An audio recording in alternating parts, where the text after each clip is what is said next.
Alors 1083 est né en 2013, donc il y a 10 ans, dans la tête de Thomas Huriez, le fondateur, qui était à la base informaticien, comme quoi lui aussi il a changé de parcours, informaticien, puis il s'est rendu compte rapidement que il allait s'ennuyer dans cette voie-là, donc il a ouvert sa boutique de mode éthique, qu'il a gardé 5 ans.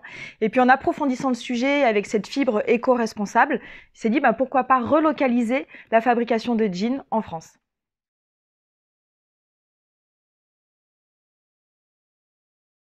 Nous n'avons pas de clientèle cible. Par contre, on a des habitués en clients, une clientèle qui est autour des 35-50 ans.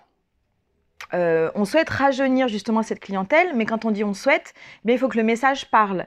Et le message d'acheter moins, de meilleure qualité, mais au prix juste, c'est un travail de tous les jours, c'est une pédagogie de consommation de tous les jours. Au niveau de nos ventes, on fonctionne en boutique, donc en proximité, et 50% de nos ventes se font sur Internet.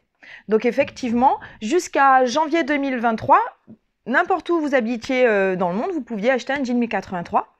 Depuis janvier, on a décidé, dans la même logique de proximité, de cantonner, je dirais, notre clientèle aux pays limitrophes de la France.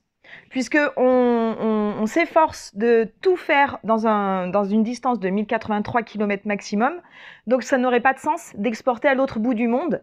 Par contre, exporter notre savoir-faire, pourquoi pas? Ça peut être très intéressant, et de faire un copier-coller 1083, mais dans d'autres pays du monde.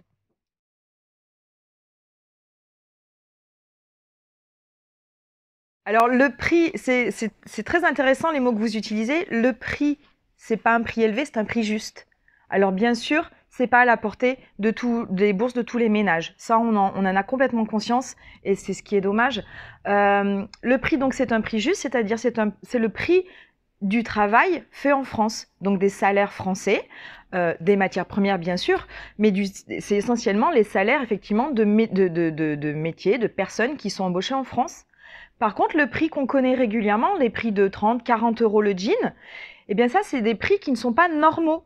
En fait, c'est du travail fait à l'étranger, donc souvent c'est des grandes enseignes, dont on ne citera pas les noms, mais qu'on connaît tous, qui ont leurs propres usines à l'étranger et qui vont exploiter, qui vont sous-payer des salariés et ensuite vont pouvoir se faire une marge beaucoup plus grande.